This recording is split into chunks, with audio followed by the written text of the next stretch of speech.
shadows that seemed to seethe and roil in the chamber. It was as if a spell had been cast over the once familiar hall, rendering it strange and unnatural. She ought not to have been surprised, Alice thought. Hugh the Relentless was reputed to be infinitely more fearsome than any magician. This was the man, after all, who carried a sword said to be inscribed with the words, "Bringer of Storms." Alice looked down the length of the hall, straight into Hugh's shadowed features, and knew three things with great certainty. The first was that the most dangerous tempests were those that raged inside this man, not those attributed to his blade. The second was that the bleak winds howling deep within him were contained and controlled by the force of an unyielding will and a steely determination. The third thing she learned, in a single glance, was that Hugh knew how to use his legendary reputation to his own advantage. Ostensibly a guest, he nevertheless dominated the hall and everyone within it. "You are Lady Alice?" Hugh spoke from the heart of the oppressive shadows. His voice sounded as though it came from the bottom of a very deep pool inside a very dark cave. The rumors that had preceded him had not exaggerated. The dark night was dressed entirely in unadorned, unembroidered, unrelenting black. Tunic, sword belt, boots, all were the color of a starless midnight.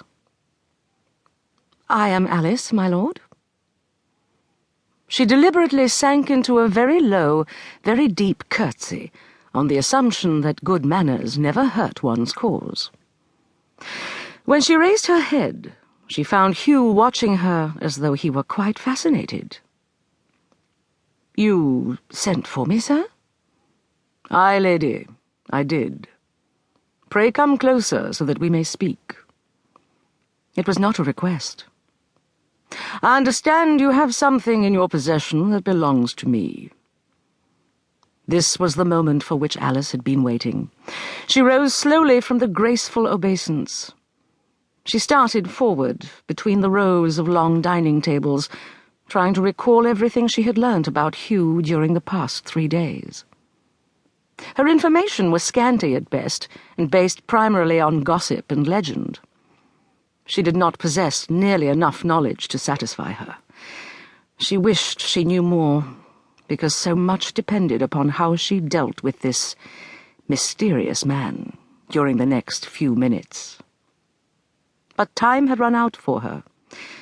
She would have to make do with the bits and pieces of information she had managed to glean from the whispers that had swirled through the village and her uncle's hall. The soft rustle of her skirts on the floor rushes and the crackle of the fire were the only sounds in the great chamber. An air of terror and excitement hung over the scene. Alice glanced briefly at her uncle, Sir Ralph, who sat next to his dangerous guest. There was a sheen of sweat on Ralph's bald head. His plump figure, garbed in a pumpkin-coloured tunic that had the unfortunate effect of emphasizing his gourd-shaped frame, was all but lost in the shadows that seemed to emanate from Hugh. One of Ralph's pudgy, beringed hands was clamped around a tankard of ale, but he didn't drink from the vessel.